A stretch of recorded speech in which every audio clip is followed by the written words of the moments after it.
This is episode number 197 of the Middle Country Public Library podcast. Hello and welcome. I'm Sal DiVincenzo, joined as usual by my fabulous colleagues. Sara Fade. Hi. Nicole Rambo. Hello. How you ladies doing?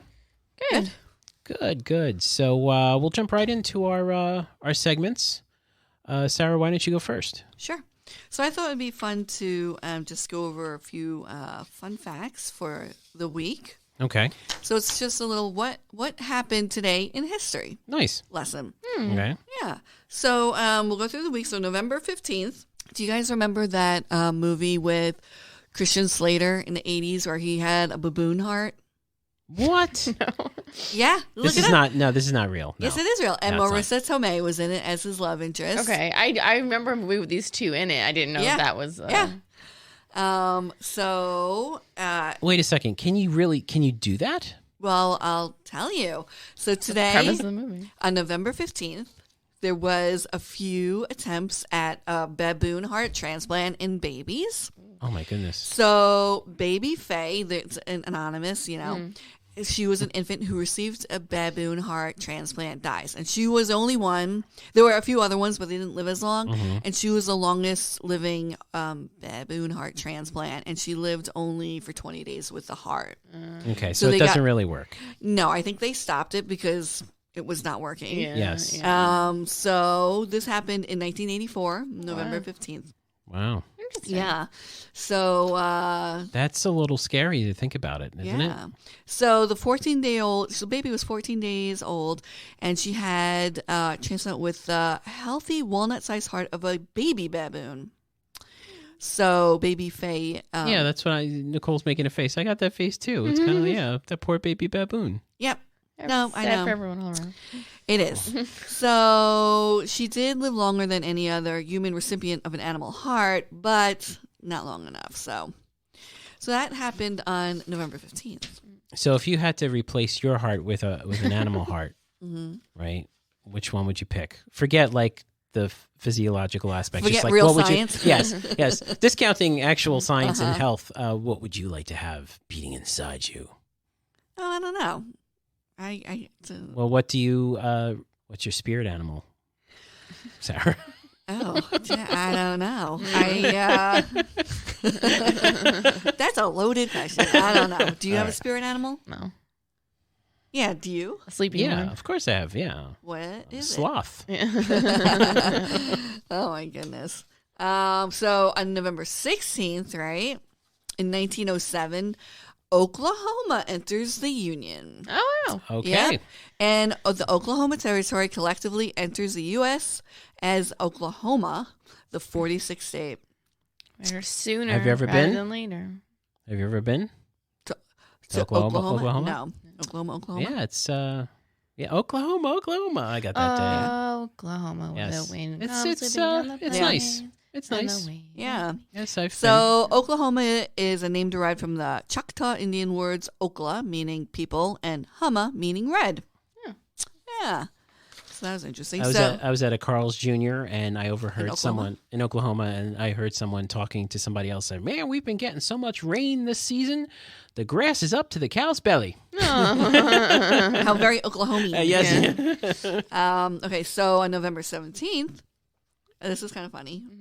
So it's football season, as you know, right? Sure, yes. 1968, on November 17th, NBC angered everybody watching football. So there was a legendary game between the Oakland Raiders, who I love, Yes. with the New York Jets, our home team, Okay, right? I know. This makes me laugh so hard. On November 17th, 1968, the Oakland Raiders scored 2 touchdowns in 9 seconds, which is amazing. It is To amazing. beat the New York Jets, and no one sees it because they're watching the movie Heidi. So with just 65 seconds left to play, NBC switched off the game in favor of its previously scheduled programming, a made-for-TV version of the children's story Heidi. Oh, man. Yeah. So they say lessons learned. Yeah. Whatever you do, you better not leave an NFL football game. But funny enough, because of that, right? NFL has a clause in all its TV contracts that it can't do that. Yeah. And NBC installed a new phone called the Heidi phone in the control room that had its own exchange and switchboard. So to avert any disasters, because they said, NBC said, we're going to go ahead. And then because it was such a tense game, because they kept going back and forth with who was leading, that the people in charge tried to get to the switchboard, but they couldn't get through to tell them don't switch over. Air. So but they couldn't get through. So then they're like, well, we haven't heard anything, so we're going to go forward as planned. So now they have the Heidi phone. Oh, that's so funny. Yeah, interesting. Yeah, I don't think people realize how complicated it is to do live television. Yeah. Like Heidi is queued up somewhere in an office in New York City. And meanwhile they're playing this game and one hand is not talking to the other hand. Especially back then. It's exactly. 1968. Yeah. So can just send them a text. It's not, exactly. Yeah. Wild. Okay, so November 18th, 1883, did you know railroads created the first time zones? Oh, really? Yeah. So the Eastern, Pacific, and Central Mountain. Yes. Yes. So the other ones. So at exactly no one goes by those. So really, everything is Eastern Standard Time. Get out of here. EST, baby. Yeah. At exactly noon on November 18th, American and Canadian railroads began using 4 continental time zones to end the confusion of dealing with thousands of local times. Yeah. Okay. Oh. So, and did you know in the 80s, the 1880s, that, the Western, spaghetti westerns, everything with high noon, that's how they told time, with high noon. Wow. Yeah. So even as late as the 1880s, most towns in the U.S. had their own local time, generally based on high noon, or the time when sun was at its highest point in the sky. And it just became too crazy. So as railroads began to shrink, the travel time between cities, these local times became a scheduling nightmare. So, because when you get to the train, who knows? Yeah, most Americans and Canadians quickly embraced their new time zones. However, it wasn't until 1918 that Congress officially adopted the railroad time zones. But the railroads made the time zones. It's pretty wild. I know. And I know our own Mr. Jim Ward probably knows this already. We'll post something about this, but this day in history on November 19th, 1863, President Lincoln delivers the Gettysburg Address. Yes.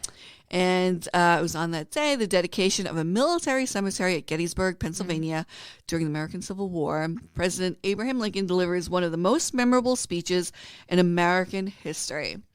Fewer than 275 words, Lincoln brilliantly and movingly reminded a war-weary public why the Union had to fight and win the Civil War. Now, do you guys know? Didn't he steal that speech? No, he made it. He did. There's conspiracy that he stole that speech. He stole the speech from who? From a Greek. Oh, really? Yeah.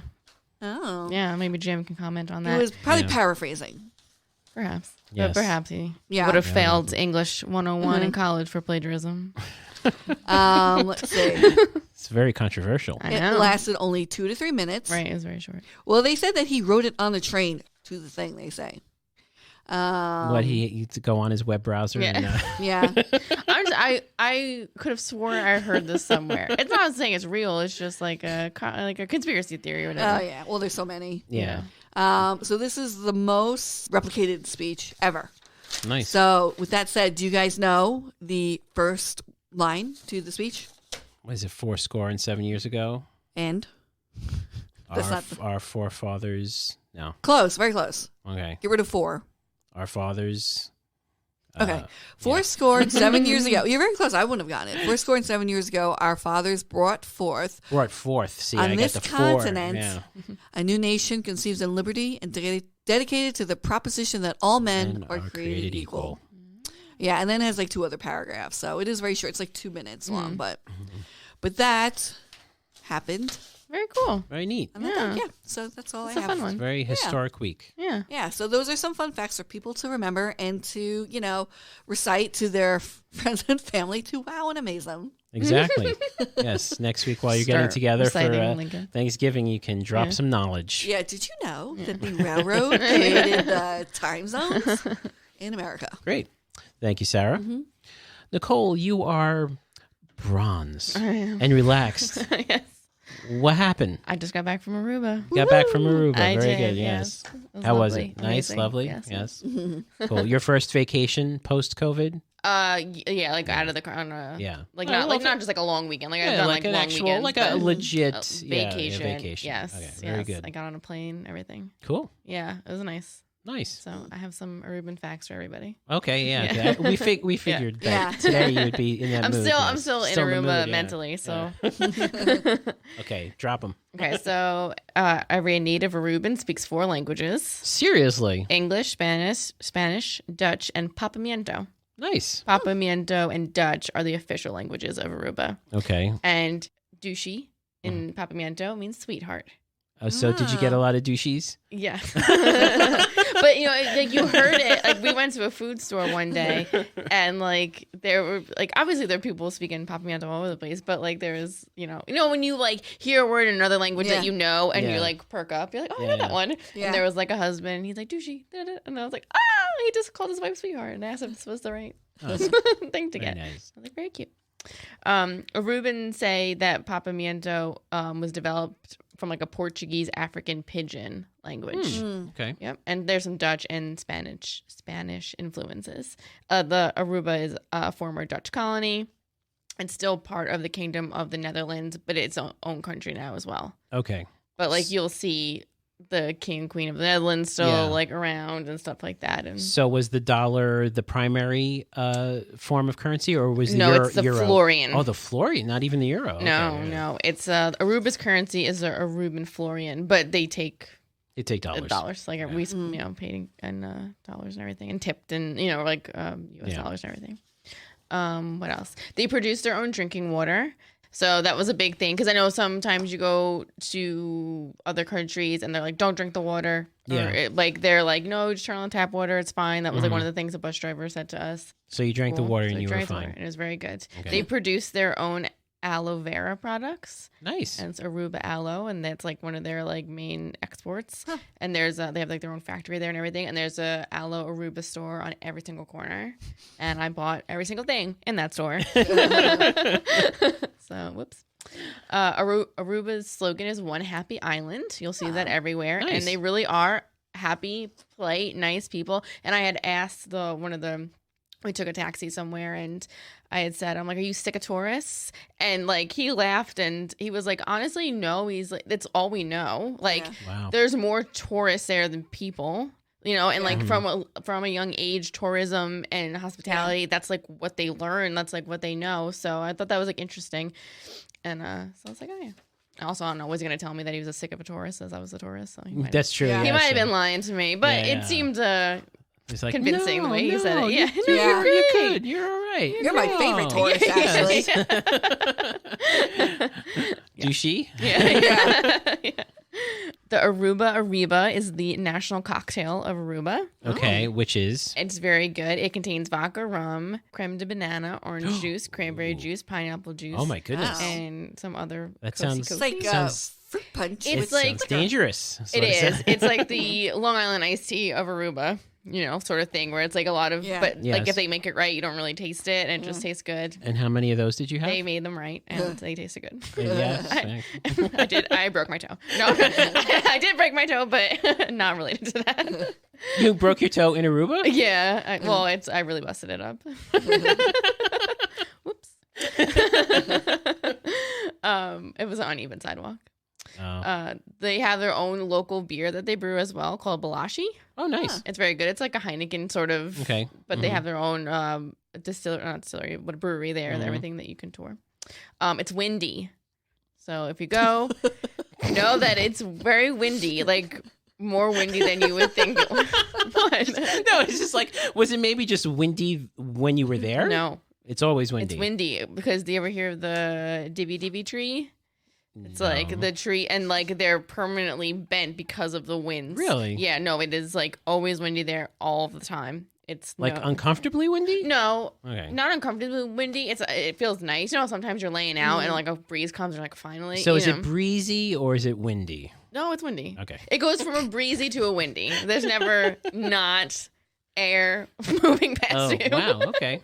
So, yeah, but it's nice because of how warm it is. It makes it nice. And what was the weather like while you were there? 82 to 85 every day. Okay, sunny? sunny Okay, every day. nice. There was a little bit of a cloud cover one day, and there was one day where it did rain for like 4 minutes. Okay. Yeah. That is a happy place. Yeah, I know. Yeah. Yeah. Nice. Yeah, so those are just some of, the Divi Divi tree is famous. So those are just some of the fun facts about it. Nice. And then to, relate it back to the library, of course, we have 2 databases. I talked about this before, but I'll say it again. Culturegrams, because I love it so much. Culturegrams. So if you ever want to know about any other country culture, I really highly encourage you to start at Culturegrams. It's just wonderful.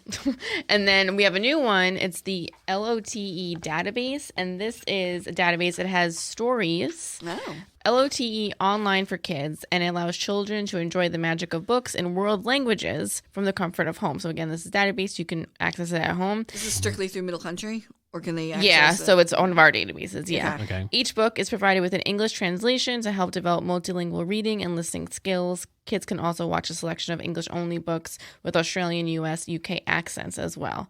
They don't have Papiamento, but they do have Spanish. They have Dutch. They have like every other, like they have so many languages, and they're only like growing and getting, adding more and more. And so it's a really great resource. It's a new one. We just got it recently. Nice. So I'm excited about it.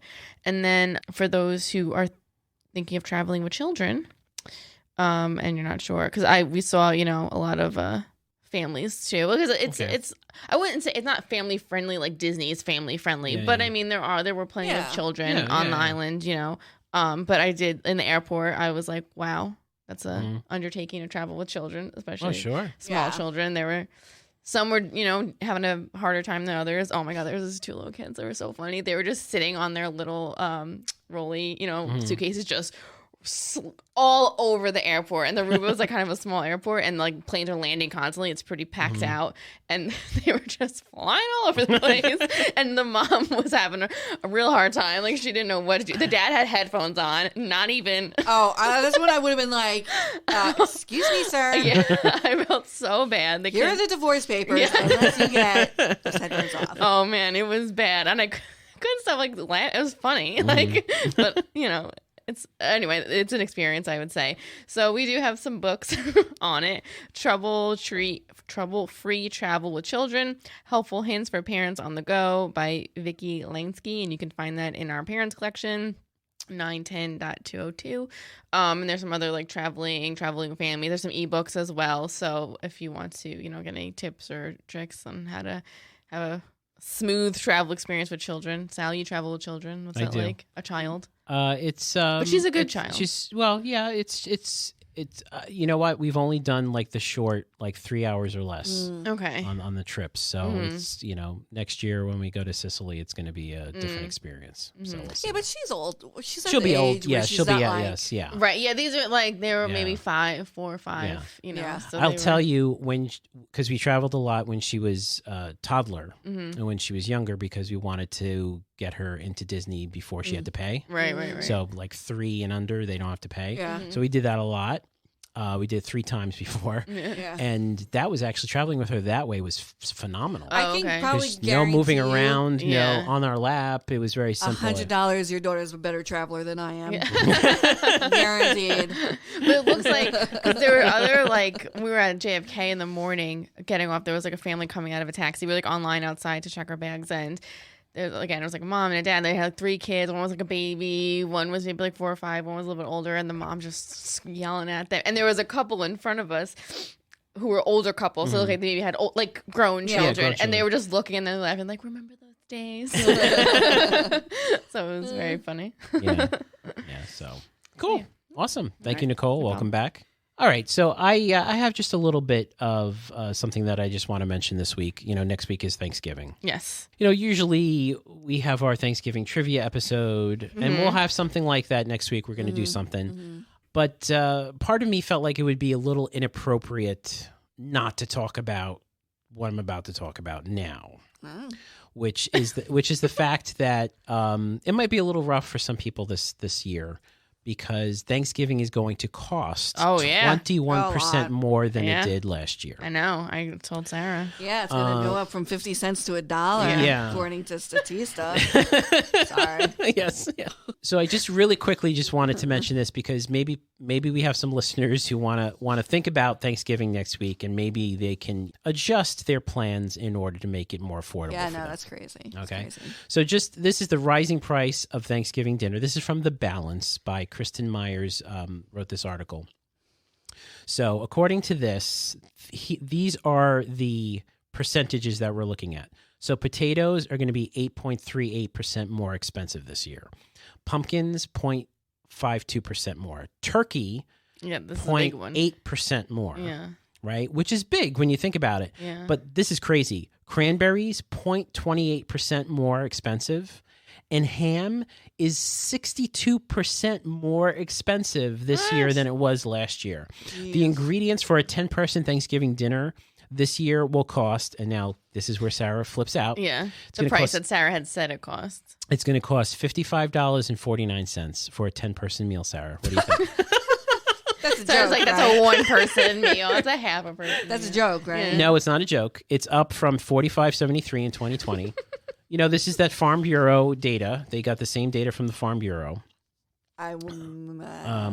Not. So this is the turkey. This is the turkey. This is the average turkey cost. This is how much it went up. Okay, so in 2019, for a 15-pound turkey, it was $12.63. The average. Yeah. Okay. All right. 2020, $15.08. 2021, $16.29. Does this make sense to you? I don't think it does.